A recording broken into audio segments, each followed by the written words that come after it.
Man, somebody done called me. I done seen, man, some station on staying off my social devices. It's too much cooning and buffooning. Too much cooning and buffooning. And believe me, when I get my thoughts together, I'm gonna figure out a way to articulate myself. Cause this conversation ain't even for the whole world to hear. It's just for us. Believe me, they saying you cooning and buffooning. Oh, believe me. And they loving every minute of it. I'm telling y'all today, I ain't got the time. I ain't got the time.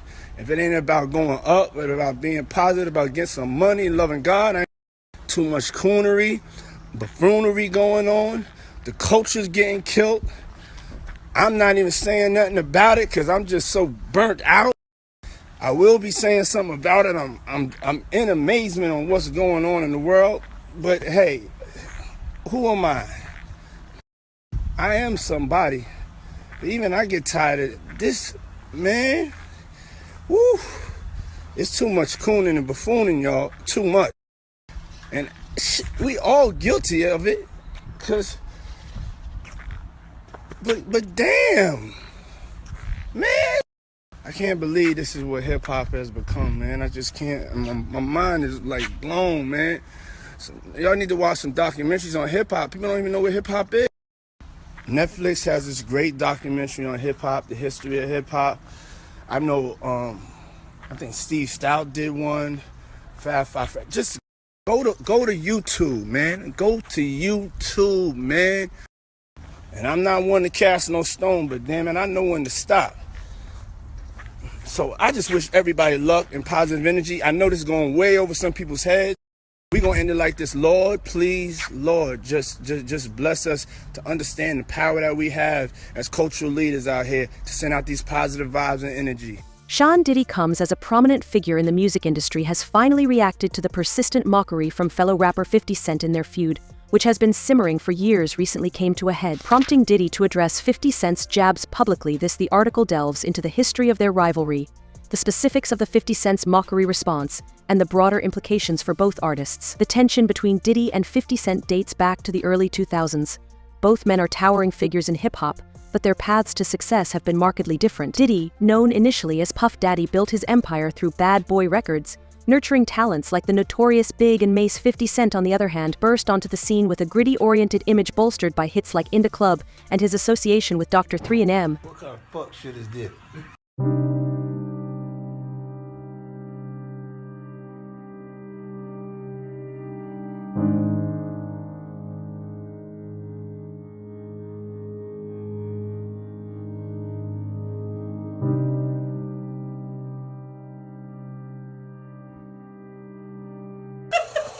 You see me? I've been doing this shit a long time. So I do what I want, when I want it, how I want it. Cause I be feeling like this too sometimes when I ride for too long.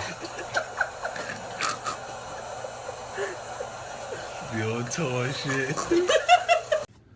We got motherfucking Ciroc. Damn, we got all this nigga, and y'all want Diddy to come to my room. He ain't even brought no Ciroc. I don't want that old ass nigga around me. He an old ass bitch.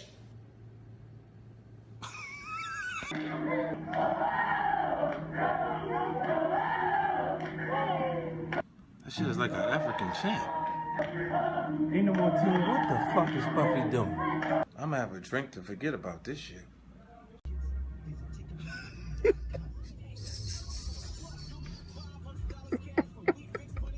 And my man's here. He came by. Shout out to Effing Vodka. That shit kind of watered down, but I love it. Yo, check this shit out. So, yesterday, Fresh Montana had an in-store up in the Bronx. 10 people showed up. He said, fuck this, let me have a drink. Puffy trying to make me go against 50. He set me up.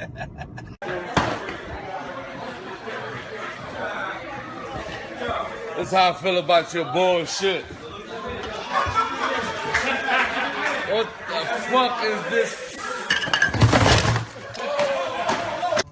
Yo, I just seen a clip of French Montana throwing bottles of effing in the garbage. You know, Puffy called him like, you said you fucking like this shit. You fucking bitch, you want your record out, don't you? You fucking dummy. You fucking playing? They fucking putting us out of business, you fucking asshole. You better do something.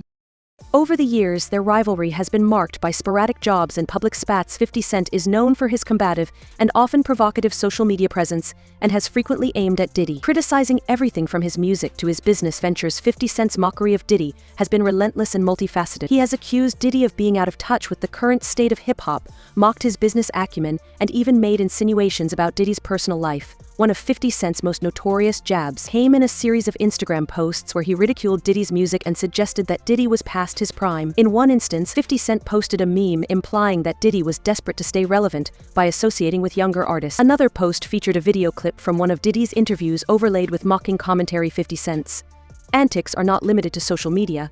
He has also taken shots at Diddy and interviews suggesting that Diddy's success is more attributable to luck and connections than talent and hard work. What's going on, my brother? How you Oh, doing? man. Yo, is Groove here? Happy birthday. Yeah. Happy birthday to you. Woo! Happy birthday to you. Woo! Happy birthday, dear Fabulous. The only nigga that got the name that I want. They ain't get happy birthday to you. Thank you, my brother. Yeah. Let's take a shot for that, boy. Oh, my mouth a little dry. Let me drink some more. Okay. But No, it's your show today, Daddy. The one thing I've been You got questions? Okay, Groove! Come here, Groove. Yeah, Fab. Fab talking to Floyd Fifth. Hey, yo, Rastafari. Hey, yo. Fab walked in. Don't do that. Yeah, that's what I said. That's why I said let me pick it We up. was talking to That's why I said I Floyd. gotta pick it up from right there. This why I gotta pick it up from right there. Look at this nigga. This is Fab did nigga. Groove. Go Y'all ahead. see it? Go ahead. No, Groove. Killing. Groove. Come tell the story. Groove, we intoxicated. Listen. Oh, you Groove, you correct- helping me build that beautiful, nice guy, Groove, you follow me. Rastafari brand of You follow yours, me, huh? Groove. I I come see you, in, man. I'm walking in at that hallway right there. Bag at Mr. Lee. Yeah, I love this drink. Where you Chance put my with you. I bag like at? when you like this, Daddy. Yeah, where you put my bag Daddy, at, I like Mr. when Lee? you It's scrambling right here, and it's right scraping here. for shit. No, I got I notes like and that. shit. You know, I'll be practicing. I got Yeah, notes there you and go. shit. Got your notes. Okay, yeah, I'm not gonna go with that one. Make a That wish. one. Just blow it out. It's your birthday every day. Every day's your birthday on Drink Okay. Champs, goddammit. I'm in. Okay. We ain't fucking with that. I got notes now. I'm trying to get my life together. I want to taste the vegan Yo, cake. Fendi, what's going on? You know what I'm saying? Like, I'm asking if he remained silent in the face of 50 Cent mockery.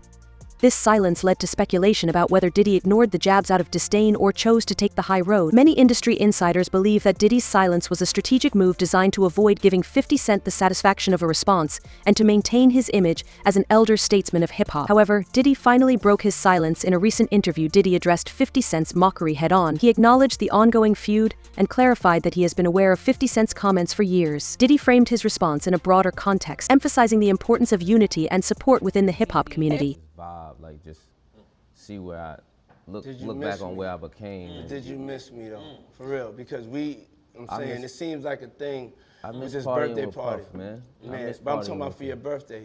Huh? Why won't you party with me for your birthday, man? Come on. No. This me and you. All right, I Me need and a you, shot, we though. having- Let me Yeah, I hit it. got Let you me hit it. a Okay. shot, This bro. mine's? Okay. Yeah, I just have I'm to in. see. It's I'm all together. in. Me I'm and you. in. I'm Eyes. in. You ready? Eyes. Eye to eye, baby.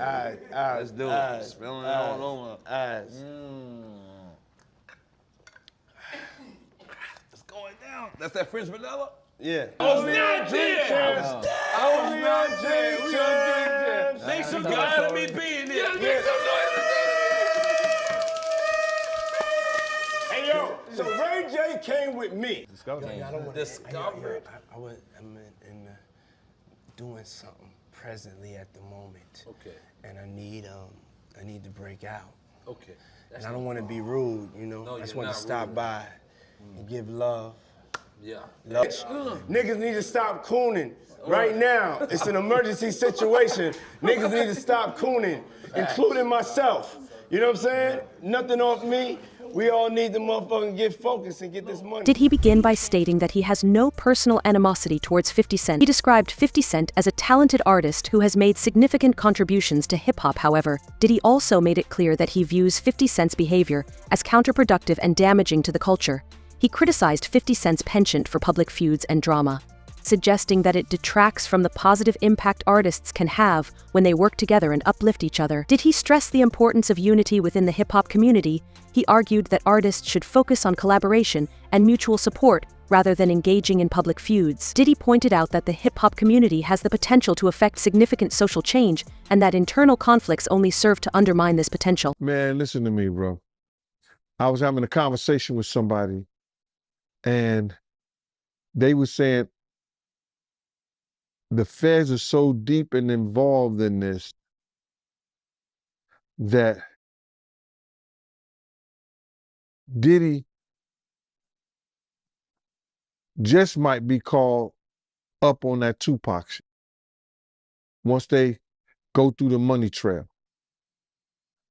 Once they go through the money trail and find out why certain people was given certain positions, that it may be a problem. Because they're going to look at all that. Anything they can bring up, they're going to bring it up. Wow. So you think it's possible that they might pit Pac murder on Diddy? Yeah. That's why that tape of Cassie was released. So anybody who was willing to try to help him, anybody was trying to say that he ain't capable of doing this and he ain't capable of doing that, they got it right there on videotape. But you being around at that time, right? Because you was working at Bad Boy at that time when, you know, the whole Pocket Big thing was going on. You personally, do you think they can get Diddy on Pac murder? Well, they always said something about $1 million check, and nobody knew where the $1 million came from. Puff may have said it in a couple of rap songs and things like that. But they would have to trace the check back to if that check Eric Von Zip had. And I'm not going to say the person who they said they gave it to because I've said it before, and I told people who contacted me that I wouldn't bring old boy name up on there because of situations that he's having in the federal government right now. So if they trace it back to Eric Von Zip and say, why were you on, and he's dead now, but they have to explain why did he was able to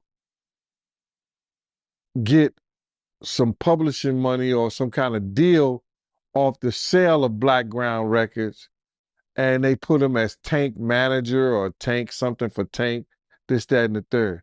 Why did they do that? Yeah, I got you. And when you say check, right, just to get some clarity for the people that don't know what you're talking about, you talking about the $1 million check, right, that they put on Tupac to get him killed, the hit? Yeah. Yeah, what I'm talking about is that if Puff has said on a couple of records that he'll pay $1 million to, you know, but he was just talking to people randomly. So now everybody's saying that, and Keefy D said that Puff told them that he'll give them $1 million. Now, do we believe that? I don't know. I don't think so. I don't. Because it was situations whereas that it could have got done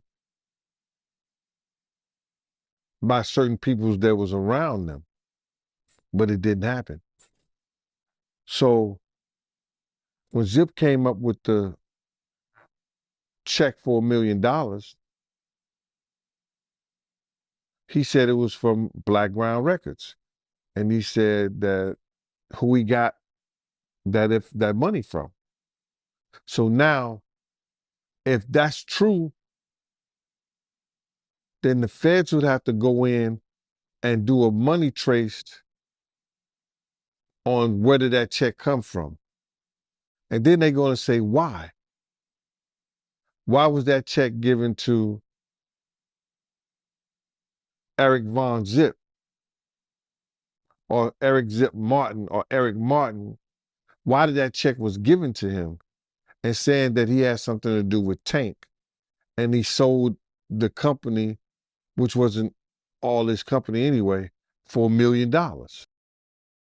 Diddy defended his legacy and contributions to hip-hop, asserting that his accomplishments speak for themselves. He highlighted his role in the careers of iconic artists, his business ventures, and his philanthropic efforts.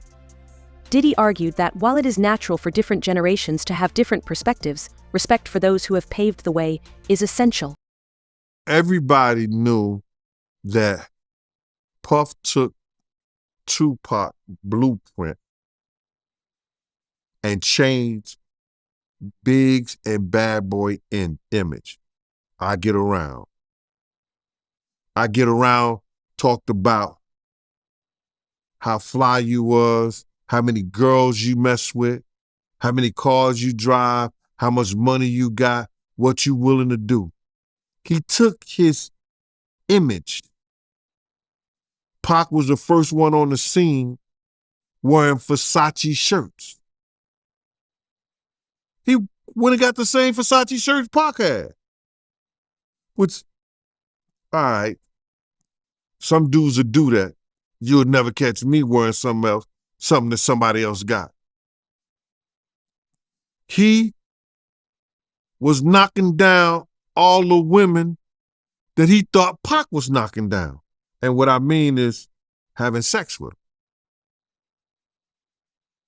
Why would you want to have sex with women you know for sure a dude that was once cool with you was dealing with? That's that image. Because you got to realize, bruh, Puff and Pac was cool at one time. We know this. Mopreme said that they was going to sign the Bad Boy. So if he's going to sign to Bad Boy, it was because of Corey and them. I put that picture on the internet. I put the picture on my channel of Corey Jones. Is Corey Jones, Corey Jacobs? I think Corey Jacobs and Pac right next to each other. Those was the real bad boys of Bad Boy. You understand? Those are the one who got the 16 to life sentencing. That Pac was going to go and be with them first. But then Mopreme said when it became just Big and Puff, because Corey and them went to jail, he changed his direction. But nobody know why Pac and Puff fell out like they did. You understand what I'm saying? Nobody know why. But Puff had an obsession with him for whatever reason it was, because he started wanting to act. He started wanting to rap. He had an obsession so bad that at his Grammy Award winning speech, he used the same speech that Pac used. That shit is crazy. So when I say I'm obsessed Diddy with called for maturity and professionalism within the industry. He suggested that petty feuds and public spats indicate a lack of maturity and do not reflect well on the artists involved. Diddy encouraged younger artists to focus on their craft and the positive impact they can have rather than getting bogged down in negativity. Diddy's response has garnered mixed reactions from both the public and industry insiders. Some have praised him for taking the high road and promoting unity within the hip-hop community. They argue that Diddy's message of respect and collaboration is sorely needed in an industry often characterized by competition and conflict. And telling y'all the truth,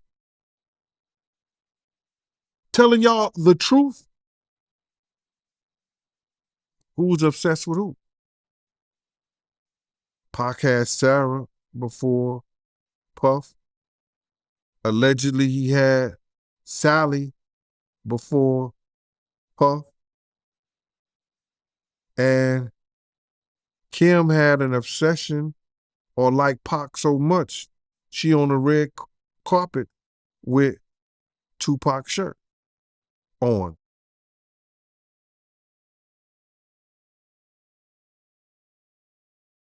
Who's obsessed with who? So you believe Diddy, he only got with Sarah Chapman because Pac, he had her at one point. And it was a bet in the office. Sarah was messing with an NBA basketball player. Puff bet all the niggas didn't believe that he could get it within 2 weeks. $100. So she actually was a $100 bet that he got. And who was the NBA player? I think it was Gary Payton, allegedly. That's what he said. Somebody said, she messed with Gary Payton? I bet you I get it. I bet you I have it within 2 weeks. Me and him and Sarah went to this party in Chicago that he was hosting with the streets. Entertainment, and we went to the store called Cranberry and I forgot Cranberry, and it's one of those stores like you get fragrance, and you get candles, colognes and stuff like that. It's called Cranberry and something. And from that point on, yeah. But you gotta realize, Misa and Kim was friends. Misa and Kim was friends. He started dealing with Kim over Misa. Kim and Sarah was friends. I mean, hand to hand, pots and pans. They was close. They all used to, Sarah, Kim, and this other girl, I think she was from Atlanta. What's her name?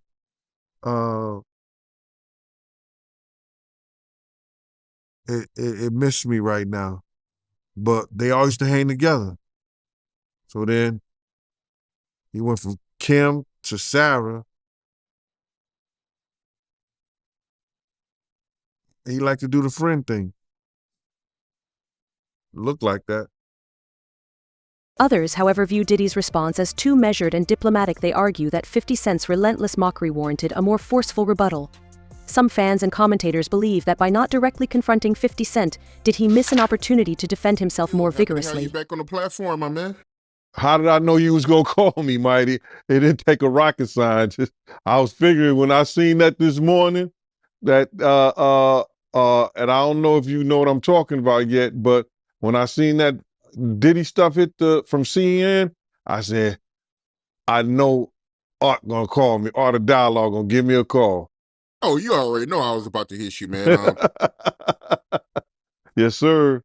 Yeah, man. So with that being said, man, let's get right into it, man. What you think about the video that came out today of Diddy pitting his hands on Cassie? Man, you know that was crazy. And I know people gonna think that, yo, this is all what Gene wanted to see. But now, listen here, man. The devil got a purpose, God got a plan. Do you understand what I'm saying? The devil got his purpose, but God got a plan. You understand? And it's all in God's plan, man. You understand? To let people see, because a lot of people wasn't believing that this stuff even existed, brother. A lot of people didn't even think that Cassie was telling lies, Gene been telling lies, Lil Rob been telling lies, everybody lying on Diddy. But Diddy told the truth. Diddy's the only one told the truth. He said, y'all just keep watching. The truth will soon come out. And you see what came out? My man, he punching that little girl in the head. Yo, you don't even kick a dog, man. You don't even kick a dog, bro. He kicking that little girl like she's a dog, man. It was crazy, man. Any man that has a sister, any man that has a friend that's a girl, any man that has a child, you understand, who saw that, if they wasn't appalled, if they wasn't like, yo, I want to beat the, you know what I'm saying? We can't say that on television, man, or on the internet or YouTube, but any man who saw that wish they could put their hands on Diddy at that time, bro. That shit was appalling, bro. It was crazy, man. And when I saw it, I could imagine what Kim went through. I could imagine what Misa went through. You understand? It was just crazy, man, for that dude to do that to that girl like that, man. I can't believe what I seen, man. I still can't believe what I seen in that video, man. Like the way he was kicking her was like he was kicking a field goal, man.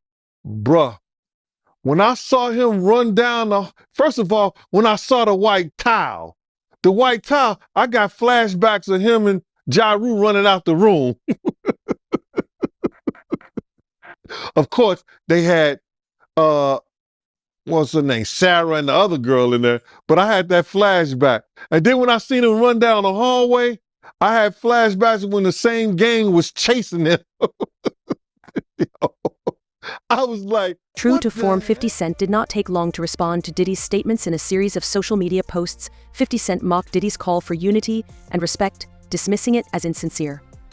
He reiterated his previous criticisms of Diddy, doubling down on his belief that Diddy is out of touch with the current state of hip-hop. 50 Cent also used the opportunity to promote his projects, contrasting his hustle and success with what he perceived as Diddy's waning relevance. In typical 50 Cent fashion, his response was laced with humor and sarcasm, ensuring that the feud remains a hot topic among fans and commentators. The ongoing feud between Diddy and 50 Cent highlights several broader issues within the hip-hop community. It underscores the generational divide between older and younger artists, the role of social media in shaping public perceptions, and the impact of personal rivalries on the industry as a whole. And I don't even know how they could even play that on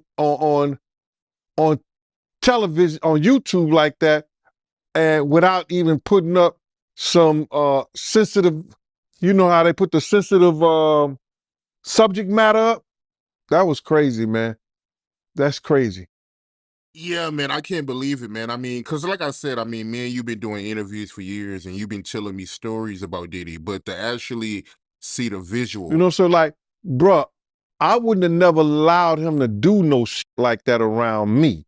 That's why he probably never did nothing like that. You understand? When I got the aftermath, when they told me to go over to St. Luke's Hospital, because Puff was over there in the hospital, that was the aftermath. You understand?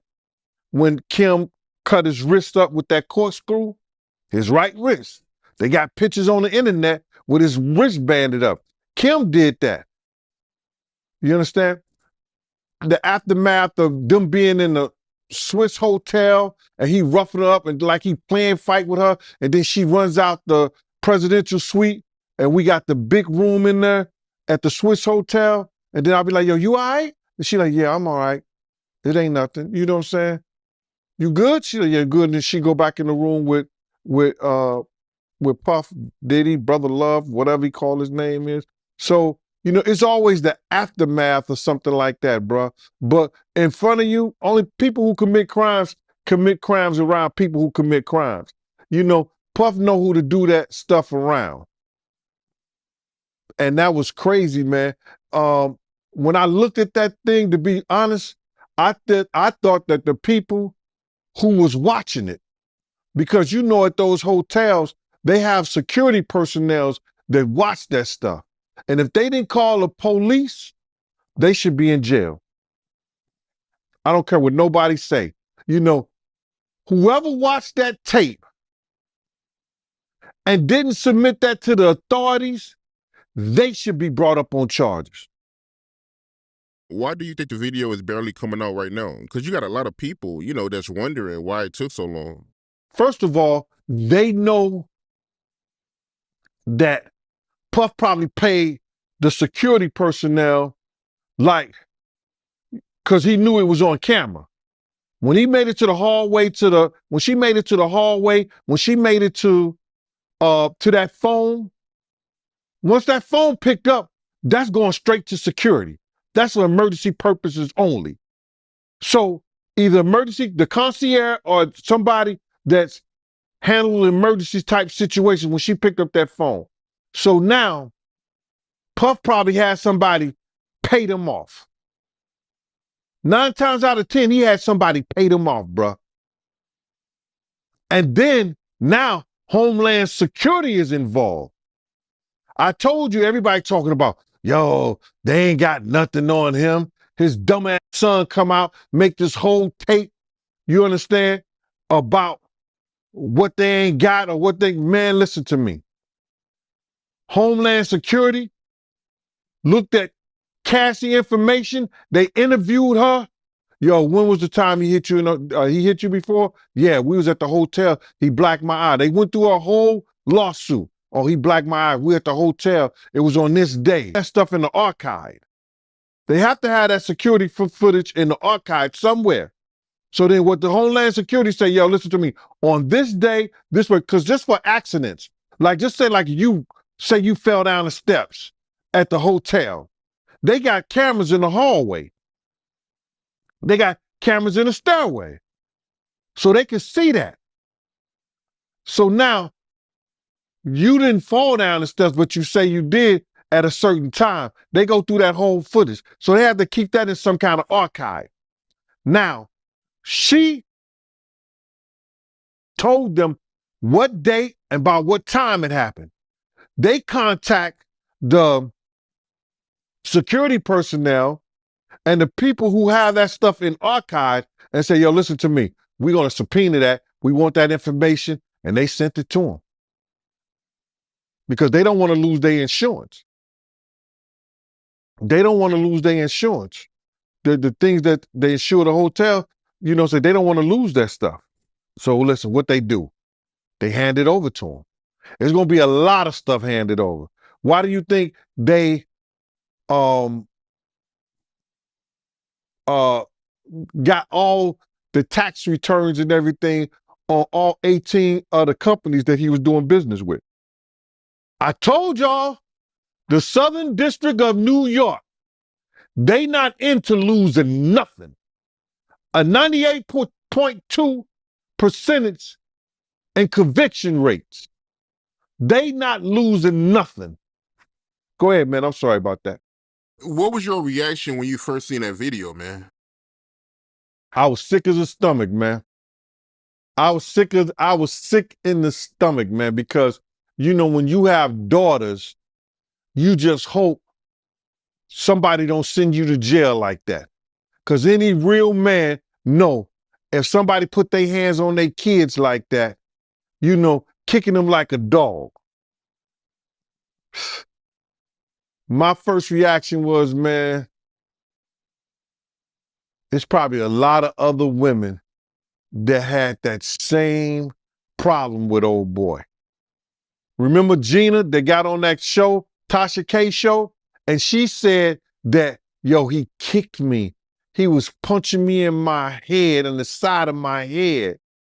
Do you imagine what she went through and she was pregnant, bruh? Come on, man. I had flashbacks of when they told me when... Gene Deal, happy to have you right back on the platform, my man. Man, I got a residency, bruh.